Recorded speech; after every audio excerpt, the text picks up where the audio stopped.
मुंबईतील पायधुनी परिसरात कलिंगड खाल्ल्यामुळे 4 जणांचा मृत्यू झाल्याच्या घटनेने सर्वत्र खळबळ उडाली होती. मागील 11 दिवसापासून या घटनेमुळे लोकांनी कलिंगड खाणे बंद केलं होतं. पण आता फॉरेन्सिक अहवाल समोर आला आहे. या चौघांचा मृत्यू हा उंदीर मारण्याच्या औषधामुळे झाल्याचं समोर आलं आहे.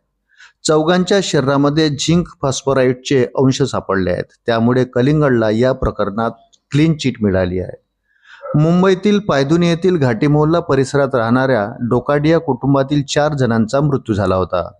कलिंगड खाल्ल्याने कुटुंबातील चौघांचा मृत्यू झाला असा प्राथमिक अंदाज वर्तवला जात होता. मोगल उमरेट्टी इमारतीत राहणाऱ्या डोकाडिया कुटुंबातील अब्दुल्ला डोकाडिया वय 40, नसरीन डोकाडिया वय 35, आयशा डोकाडिया वय 16 आणि झैनब डोकाडिया वय 13 या चौघांचा मृत्यू झाला होता. पोस्टमार्टम एफडीएच्या अहवालानुसार आता फॉरेन्सिक अहवाल समोर आला आहे. डोकाडिया कुटुंबातील काही तासांच्या अंतराने 4 जणांचा मृत्यू झाला होता. एफडीएने चाचणी केली होती. त्यात कलिंगडमध्ये कोणतेही विषारी घटक आढळले नाही. पण आता न्याय वैद्यकीय अहवाल समोर आला आहे. 4 जणांमध्ये झिंक फॉस्फोराइडचे अंश आढळले आहे. हे उंदीर मारण्याचं औषध समजलं जात आहे. डोकाडिया कुटुंबियाच्या 4ही सदस्याच्या शरीरामध्ये झिंक फॉस्फोराइड सापडलाय असं रिपोर्टमध्ये आढळून आला आहे. अशी देखील माहिती समोर आली आहे की ज्यावेळी चौघांना उलट्या झाल्या आणि प्रकृती बिघडली तेव्हा त्यांना फॅमिली डॉक्टरकडे नेण्यात आलं होतं. तिथे उलट्या झाल्यामुळे पोटातलं झिंक फॉस्फोराइड बाहेर पडलं. त्यामुळे झिंक फॉस्फोराइडचे अंश इतर रिपोर्टमध्ये सापडले नाही. पण कलीन न्यायवैद्यकीय लॅबमध्ये याची चाचणी करण्यात आली.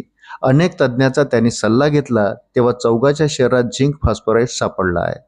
त्यामुळे आता ही सामूहिक आत्महत्या होती की हत्या होती असा प्रश्न आता उपस्थित झाला आहे.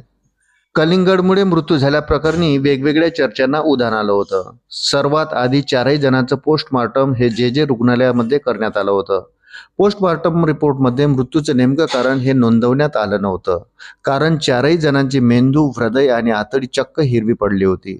सामान्य विषबाधित शरीरात असा बदल सहसा दिसत नाही.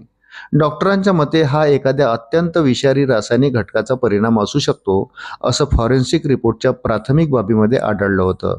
त्यामुळे पोस्टमार्टमचा रिपोर्ट हा पेंडिंग असा शेरा मारून थांबवण्यात आला होता. अशाच नवनवीन अपडेटसाठी व्हिडिओला लाईक आणि चॅनलला सबस्क्राईब जरूर करा. धन्यवाद.